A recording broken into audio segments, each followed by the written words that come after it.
I did. I worked the streets. Early on, I found that, having sex kind of filled the hole inside, for a while.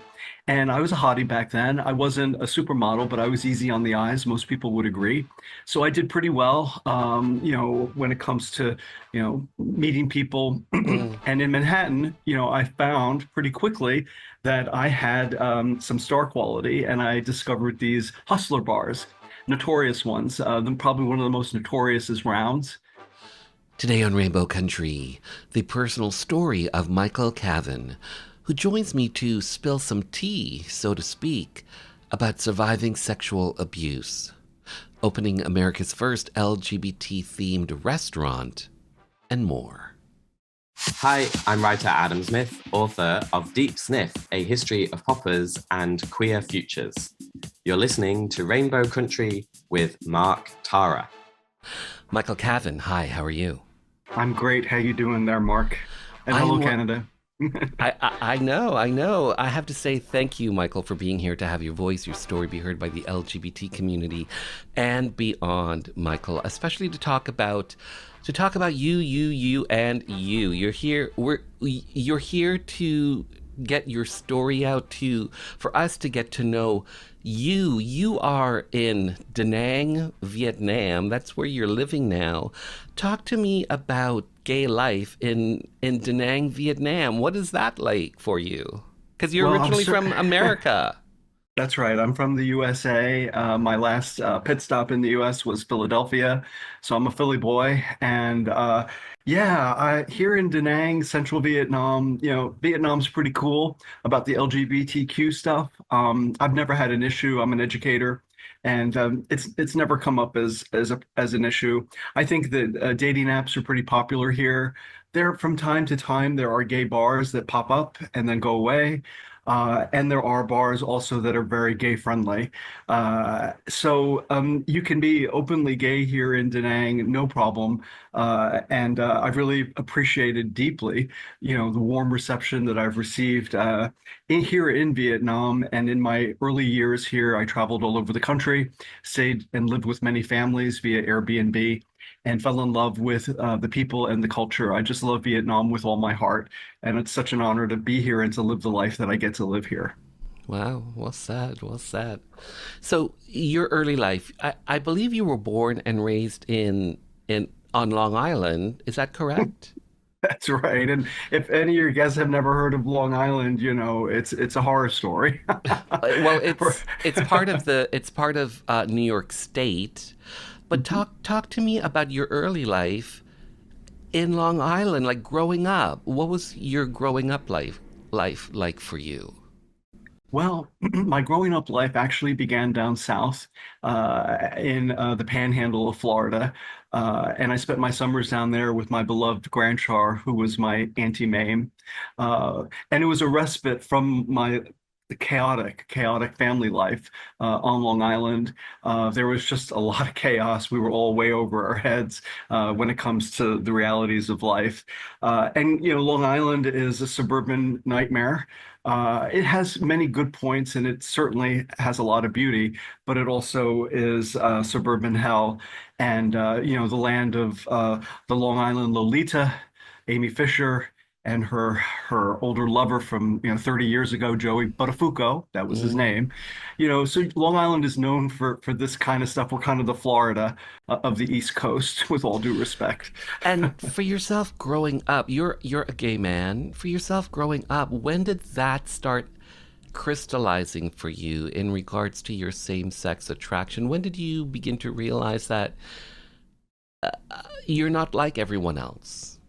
Well, referencing back to my summers in Florida with my beloved grandchild, my Auntie Mame, I was fascinated with playboys, and I was fascinated with women and their big boobs and the clothes, and I think that I tied into the gay aspects of Playboy and all the fabulousness of it. So I was quite focused on that as a young person. But then my interests did shift. I had close friends in Florida, a BFF that I, was probably in love with. I just didn't understand the feelings that I had for him.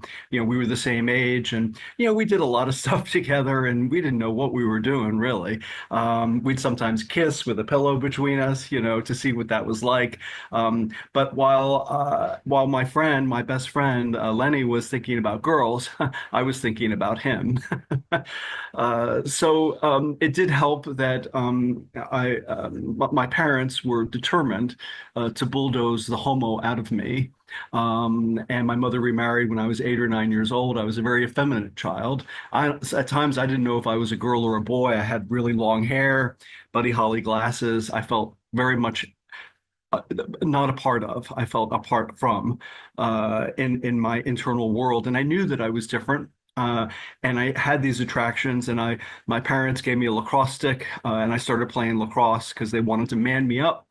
And they're, if you're worried about your son being gay, why put them in a locker room with other naked, boys, which is what they did. And that kind of sparked my curiosity even more. And, by the time I was 13 or 14, I was pretty cleared in that I found same-sex attraction to be my preference. But Mm, this was Long Island in the late 70s, and there was no gay, straight support groups, nothing like that. I mean, my lacrosse classmates would kill me if they knew I was gay, if I came out at that time. Although they knew I was different and they knew that I was strange, I worked really hard to try to pass and to man up and not to look or sound gay. And it really, forced me to kind of repress, being out and open at a young age and not be myself and try to be what other people wanted me to be, what I thought others wanted me to be, and to try to be this big grand success that my parents envisioned for me, which was pretty bonkers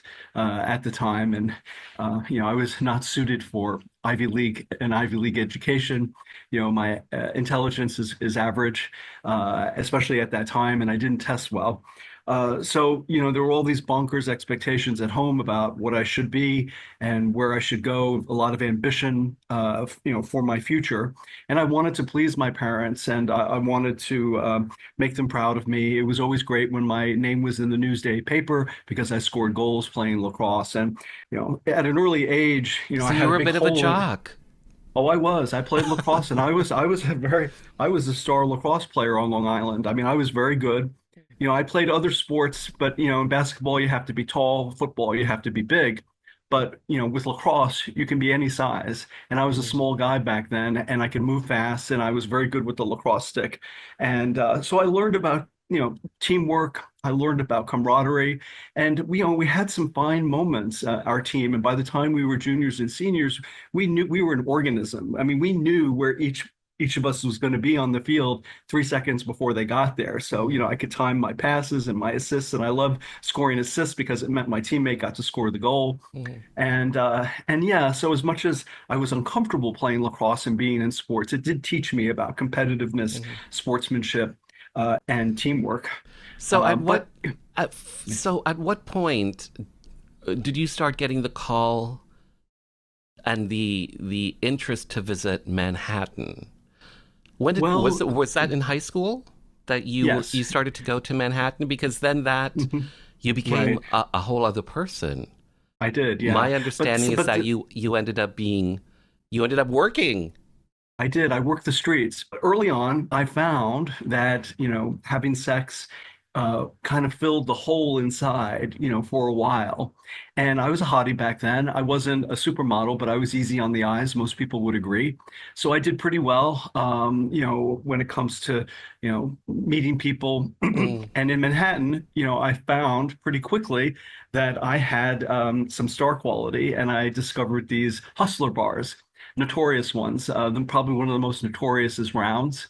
It was, I think, at 53rd and 3rd or somewhere on the east side. And I discovered these bars, and I discovered that, I could sashay around. I got lots of attention. Older, wealthier men bought me drinks. They'd buy me clothes and dinners, and I love the attention, and I love being adored. I love sashaying around and showing off. And, I felt like I didn't see myself as a prostitute or an escort because I didn't accept money. I was not exchanging money for my time. I was more into the adoration and the gifts that these older men would give me and the affirmation that I would receive from them. That's where I was getting my worth. And of course, drugs was a big deal back then. And so, if you had drugs, I was your friend. And, look, this is 40 years ago, and I can talk about this now. I've done lots of therapy.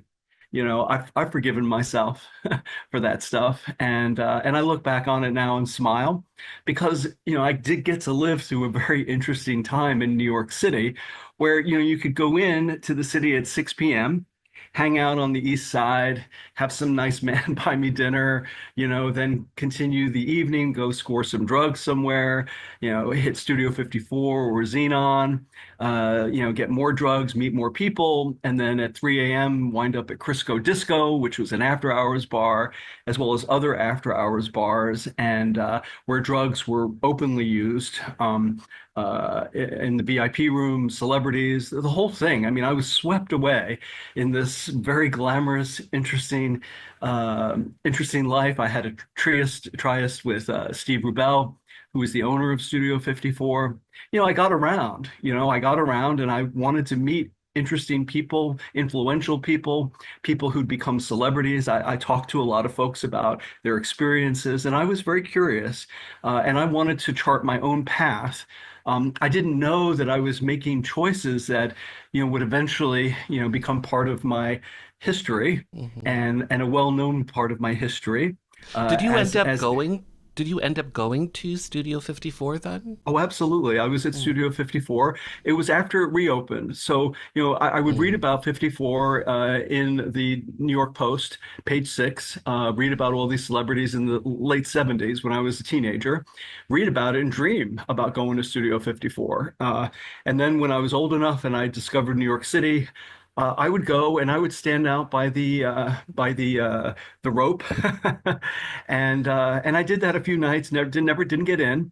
And then eventually, Mark Beinecke, the door person, I guess, decided he liked me, and I got on his good list, and he admitted me. And then from then on, I was always admitted when I approached the rope there at Studio 54. And one thing that Studio 54 did was it had these very exciting gay nights on Sunday nights, and there would be thousands of gay men dancing in unison. And it was thrilling for this 19 year old to see so many gay people together dancing in this environment. It really just was thrilling. And I enjoyed and I joined in. And, I had some really fantastic experiences at 54 and at those after hours clubs. And I'm glad I got to experience it. I'm glad I survived. I'm glad I was too afraid to go into those back rooms. I'd see people going into these back rooms and not coming out. And I just sit there and drink and watch. And thankfully, I was scared, and maybe that saved me. I don't know. But I was very lucky. I was very lucky that I survived all of that. Within a few years, AIDS, was happening, and acquaintances were dying. People were dying. It happened very fast, and it was shocking at the time. And we all kind of we changed our behaviors sexually, so that we could survive. And I survived. I'm one of the lucky ones. I don't know why, but I did, and here I am now at 60, telling the tale. So Michael, Kevin, we're here. We're talking about you getting to know your life's story to a certain degree. So you're growing up in on Long Island. You're working it in Manhattan, and at some point, you end up moving to Tampa, Florida, That's right. where you end up meeting Frank Cavan, a gay Hmm. business mogul, a gay business owner, had a number of gay bars and restaurants. And the two of you end up having a relationship. He ends up adopting you, Hmm. and you guys end up moving to, I believe, Houston, Texas, Dallas, Dallas. Dallas, Texas. So here's the question: how did the two of you originally meet? How did you originally meet uh, your daddy with benefits, Frank Cavan? Yes, we did have a father-son relationship with benefits. We met on the 4th of July, 1983. And I had left Long Island, I had left New York, and I was destitute. I had no money. I was sleeping on couches. For all intents and purposes, I was homeless. And I had really no prospects for the future. Family members that were supportive had cut me off. And so I went down to Florida to live with an aunt, wound up in Tampa. And on that fateful day, I went to the big nightclub called the Old Plantation on Tampa Boulevard and walked in with $20 in my pocket and no future. And I sit at the bar and I look over and there's this older gentleman, larger. He kind of reminded me of my grandfather. I don't know if that's a good or bad thing. Smiled at me, I smiled at him. And this was a bar that Frank owned that he developed. And Frank Cavan was a gay bar and nightclub mogul back in the 70s and 80s. And over his career, he developed at least 60 different brands. Although a few were bombs, most of them were successful, and some of them were uber successful. And probably his best known brand is JR's Bar and Grill, which has its flagship store, its flagship location in Dallas, and other locations in Texas and so on. So we met, we connected. He could tell that I was hungry and that I was a little desperate. He said that he's always looking for young talent. He has an organization back in Texas. He owns clubs and so on. So the evening progressed onto a Chinese restaurant where we got very, very roaringly intoxicated. Yes, we wound up back at his luxury condominium on Bayshore Boulevard, and his nickname for the bed was the workbench. Yes. So, as RuPaul says, you better work. So, I was a 20-year-old. I got to work. I knew what to do. Hmm. I was no stranger to old men's bodies, and I knew what to do. And we connected. And you would think that this was a transactional situation, but there was an emotional connection with me and Frank. And we did pull each other up. I did move to Dallas the following week where he had, 6 or 7 different clubs that he was actively operating. Yes. And I went really from rags to riches overnight, from being destitute to living in his penthouse apartment in the sky and becoming, the topic of gossip and criticism by the community in Dallas. I was told right to my face, we see you as a concubine, as a whore. Hmm. When I was on Frank's arm, we go into his clubs. There was always a parting of the waves whenever Frank entered his clubs. And I'd be on his arm, and people would laugh and snicker and point at me. And there were a few looks of admiration, but for the most part, welcome to the world of vicious Dallas Hmm. queens, of How which long were you? How of which long? I became one. How long were Yes, you guys together for? together. Well, we met in Ultimately. 80s. We met in 83. Hmm. Yes. And unlike the other young men in Frank's life, I really didn't want a car. I Hmm. didn't want a bar. I wanted an education. Yes.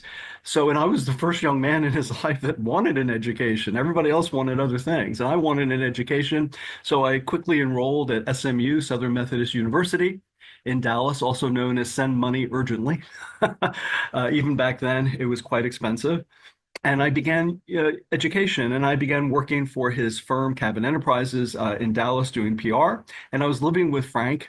And the following year, we wanted to find a way, or let's be clear here. I wanted to find a way to have a legal connection. And I said, Frank, how about if you adopt me and I become your son, your legal son? And back then, that was one way. It was neither common or uncommon, but it did happen that same-sex couples would adopt each other legally as adults as a way to have a legal connection. It was our form of gay marriage at the time. And so we did that. And we were in the courtroom with the judge and these kids and their parents and cakes and balloons. And there's Frank and I, you know, and the judge, looked at us and he says, okay, I'll grant your adoption, but you don't have to sit on my lap like the other kids were. So we all had a good laugh, and Frank and I hitched up via adoption, and things were moving along. But I had demons. I had inner monsters. I was born with alcohol in my breath. I come from many generations of alcoholics on both sides of my family. So, there was, it was, I had no, I was born alcoholic. So the moment I took a drink, I was home. Okay. Add to that drugs. And now in Dallas, add to the fact that I had lots of money, access to lots of money. So, I developed an ulterior life, partying, drinking. Frank would be traveling, and I would be partying with, questionable people in questionable situations at these fancy places, fancy restaurants, with my limousine waiting and drama, drama, drama. I was like a gay Tony Montana, from the Al Pacino movie. I was like a gay Tony Montana there, and with my entourage. And eventually, I bottomed out, and I wound up in treatment there in Dallas. Worried calls to Frank, who was, in Florida at the time, and he said he would support my treatment.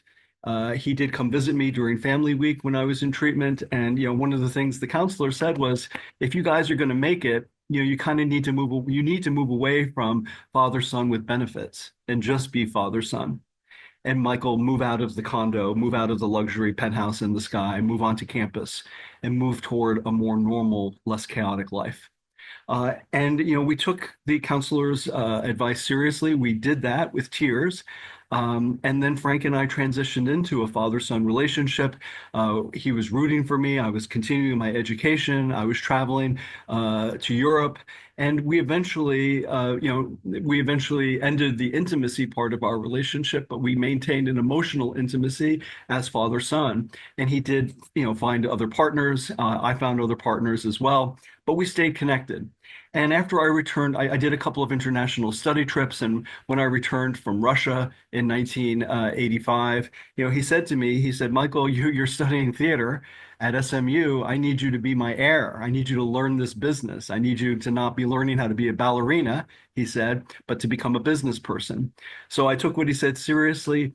We had identified a location in Washington, D.C. We had been going to Washington frequently. Frank was a Republican, and he was a major donor for the Republican Party. We went to the White House multiple times, met President Reagan at the time, Vice President Bush. I've got pictures of Frank with these people. I've got receipts to back all this up on my website, michaelcavan.com. Plug. And so we had this really interesting life. And back then there was no internet. So although the Republican Party initially probably didn't know much about Frank. Eventually they learned and they took the money. They didn't care. They were happy to take our money, happy to take the gay bar money back then. So, he suggested when I got back that I run a JR's branch in Washington, D.C. We'd been going to Washington. We'd found a location and I said, okay, I'll run it. And I took a year off from school. And 2 weeks into it, Frank had a stroke and he became fairly incapacitated, very reliant on the people around him. Yes. And you can imagine that everyone's vying for Frank's attention. He kind of manipulated people to be loyal to him and to hate each other in his organization, divide and conquer and all that business. But he became, our relationship changed dramatically. And he really was never able to appreciate because of cognitive issues, what I was accomplishing in Washington. And there were other nefarious characters involved in this whole gay bar intrigue and drama. And I write in detail about this soap opera in my memoir, which is in development. It's called Spilling the Tea, and it is in development.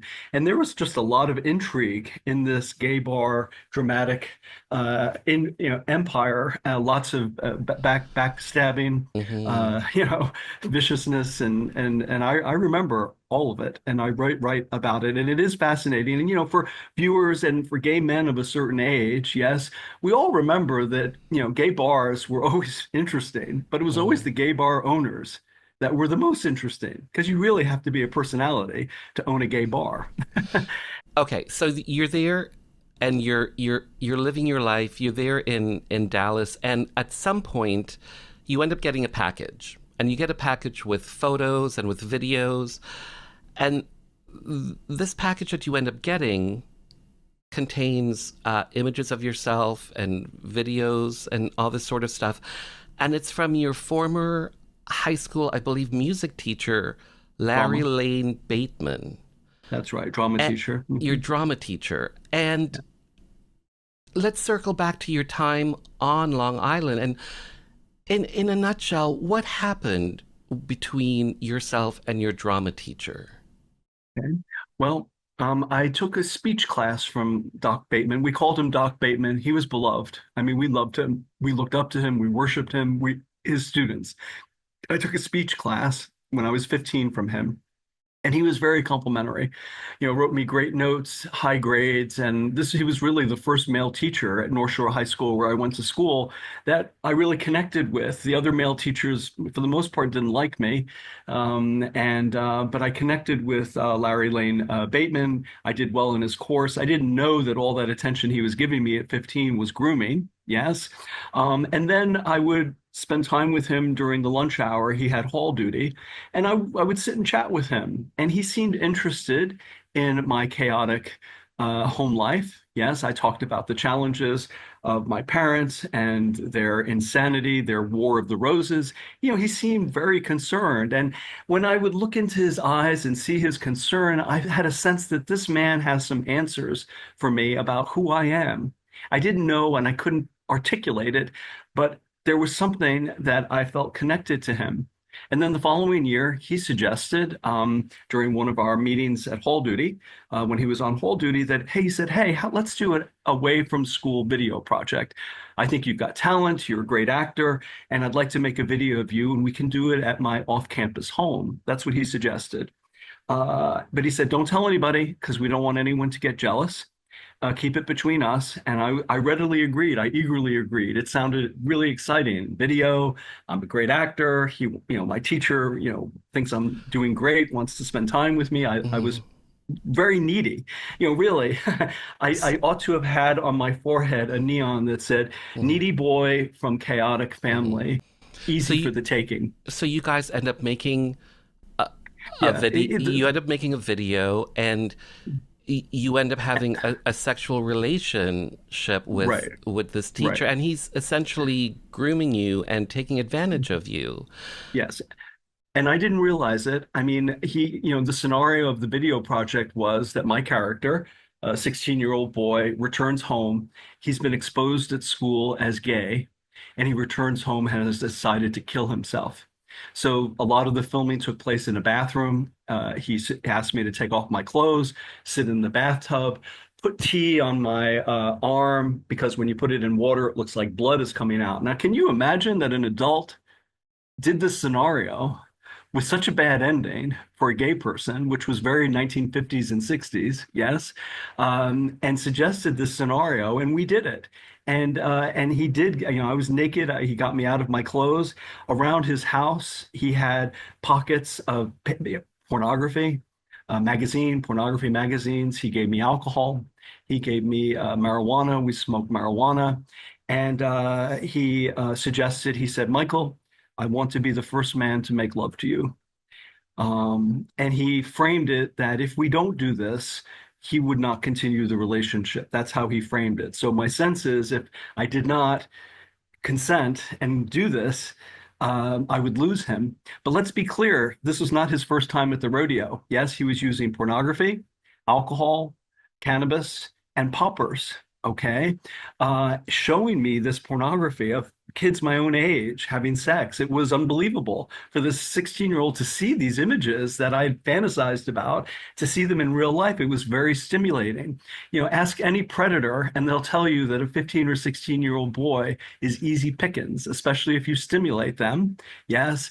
And especially if they are needy and vulnerable and want your attention. So ask any predator and he or she will tell you that. So we did that experience. I was quite out of it. And he said, I'd like to memorialize this by taking Polaroids of you. He took out a Polaroid camera. He said, you're so beautiful. You have such a beautiful body. Please let me take pictures of you. So he made sexually explicit Polaroids, which I agreed to.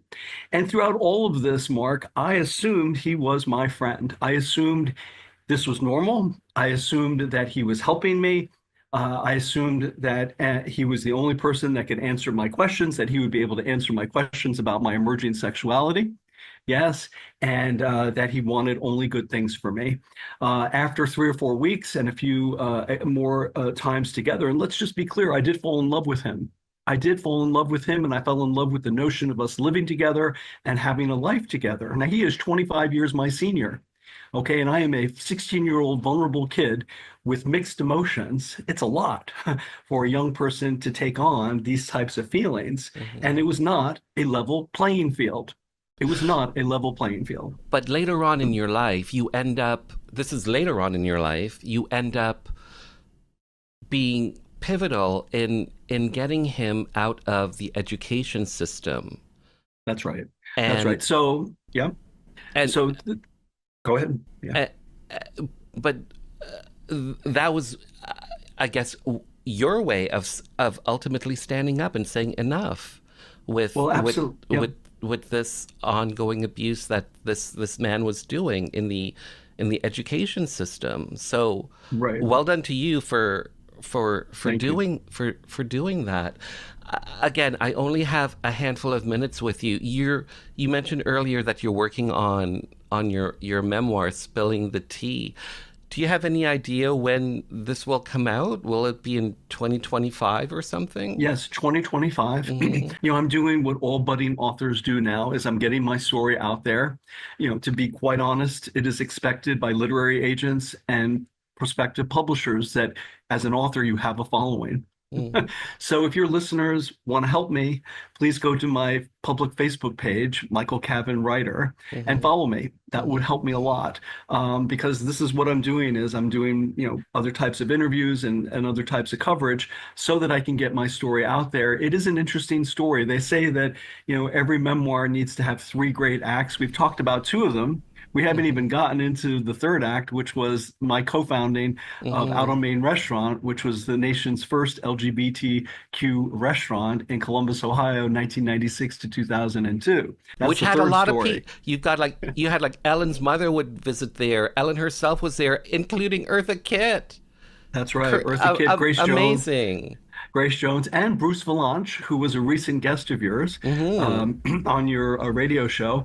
He was a visitor, and he left us. Oh, and whenever celebrities came, they would always leave us souvenirs and things. And he left us a script of a project that he was working on, and he signed it. He was a lot of fun. And Betty, at the time was doing activism. She was an ally. She was traveling all over the United States, and she'd be in Ohio once or twice a year. She'd always come to our restaurant, and she'd say, "Someday I'm going to bring Ellen." And we were like, "Yeah, bring Ellen." And on her 70th birthday, Betty was in town. Ellen was doing a show at the Palace Theater. And Ellen asked Betty, "Where do you want to go for your birthday dinner?" And she says, "I have the perfect place." So it was the first time as a restaurant owner that I actually had to be a bodyguard to kind of Hmm. allow Ellen and her posse to have dinner because they were groupies and everything. But after Hmm. dinner, they couldn't have been more gracious. And I toured Ellen around the restaurant, showed her all of our memorabilia and Elton John costume, Liberace, Hmm. Melissa Etheridge guitar. And she said, "Michael, I wanted to do something like this in LA. I wanted to do a gay cafe when I was first coming out. And this is Hmm. kind of what I envisioned." So it is so interesting to have had such interesting, wide experiences And in this life that and I've I'll have lived. to say, as I have less than a minute with you, Michael Cavan, I have to say thank you for sharing, just getting some insight into you and your amazing story. Thanks again for your time, and thanks again for being on the show. I really truly appreciate this. Thank you for having me. Thank you, Mark. Thank you, Canada. I used to go to Montreal all the time for getaways, and from Columbus, it's only an hour and a half, and I loved it. And I do love Canada. So, mwah, love you, Canada.